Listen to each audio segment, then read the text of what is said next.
Hi friends, എല്ലാവർക്കും ശോഭാസ് കിച്ചണിലേക്ക് ഒരിക്കൽ കൂടി സ്വാഗതം. ഇന്ന് ഞാൻ ഉണ്ടാക്കുന്നത് നല്ലൊരു മാംഗോ ജാമാണ്. ഇതിന് വേണ്ടിയിട്ട് ഞാൻ 3 പഴുത്ത മാങ്ങ എടുത്തിട്ടുണ്ട്. ഇത് നന്നായിട്ട് ചെത്തി കഷ്ണങ്ങളാക്കി എടുക്കുക. ഇത് ഏകദേശം ഒരു 1/2 കിലോയോളം ഉണ്ട്.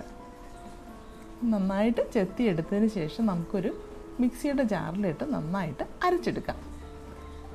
ഇപ്പം ഞാൻ കഷ്ണങ്ങളാക്കി എടുത്തിട്ടുണ്ട്. ഇനി ഒരു മിക്സിയുടെ ജാറിലേക്ക് നമുക്ക് ഇട്ട് കൊടുക്കാം.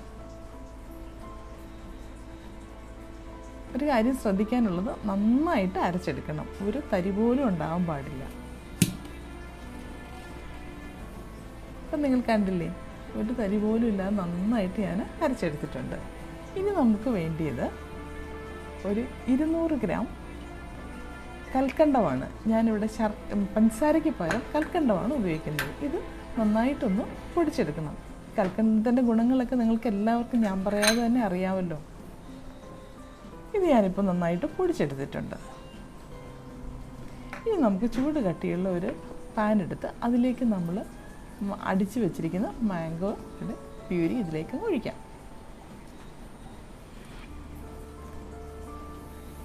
ഇനി തീ കത്തിച്ച് നന്നായിട്ട് ഒന്ന് ചൂടായി വരുമ്പോഴത്തേക്ക്, നന്നായിട്ടൊന്ന് തിളച്ച് വരുമ്പോഴത്തേക്ക് വേണം നമുക്ക് നമ്മൾ പൊടിച്ച് വെച്ചിരിക്കുന്ന കൽക്കണ്ടം ചേർക്കാനായിട്ട്. ഇപ്പോൾ ഇത് ഏകദേശമൊക്കെ ഒന്ന് തിളച്ച് വന്നിട്ടുണ്ട്. ഇനി നമുക്കിതിലേക്ക് പൊടിച്ച് വെച്ചിരിക്കുന്ന കൽക്കണ്ടം ചേർക്കാം.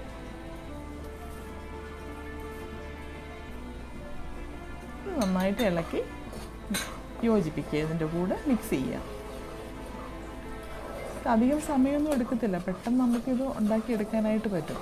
കുറച്ച് നേരം ഇതുപോലെ ഒരു മീഡിയം ഫ്ലെയിമിലിട്ട് ഇളക്കി കഴിയുമ്പോഴത്തേക്ക് ഒന്ന് തിക്കായി വരും. അന്നേരം നമുക്കിത് ഓഫ് ചെയ്യാം.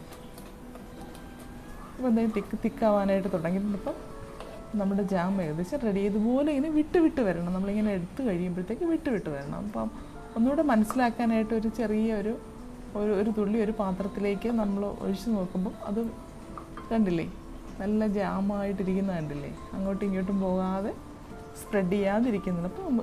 ചെയ്യാതിരിക്കുന്നത് കണ്ടില്ലേ. ഇനി നമുക്ക് തീയങ്ങ് ഓഫ് ചെയ്യാം. അപ്പം നമ്മുടെ ജാം റെഡിയായി.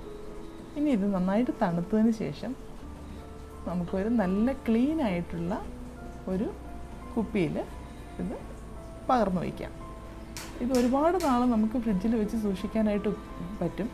ഇത് ചപ്പാത്തിയുടെ കൂടെയും ബ്രെഡിൻ്റെ കൂടെയൊക്കെ വളരെ നല്ലതാണ്. കുട്ടികൾക്ക് ഏറ്റവും ഇഷ്ടപ്പെടുന്ന ഒരു ജാമാണിത്. എന്ത് ഈസി ആയിട്ടാണ് ഞാനിത് ഉണ്ടാക്കിയത്. ഇതുപോലെ നിങ്ങളെല്ലാവരും ഒന്ന് ട്രൈ ചെയ്ത് നോക്കുക. ഇനി ഒരു നല്ല റെസിപ്പിയുമായിട്ട് നമുക്ക് അടുത്ത എപ്പിസോഡിൽ വീണ്ടും കാണാം.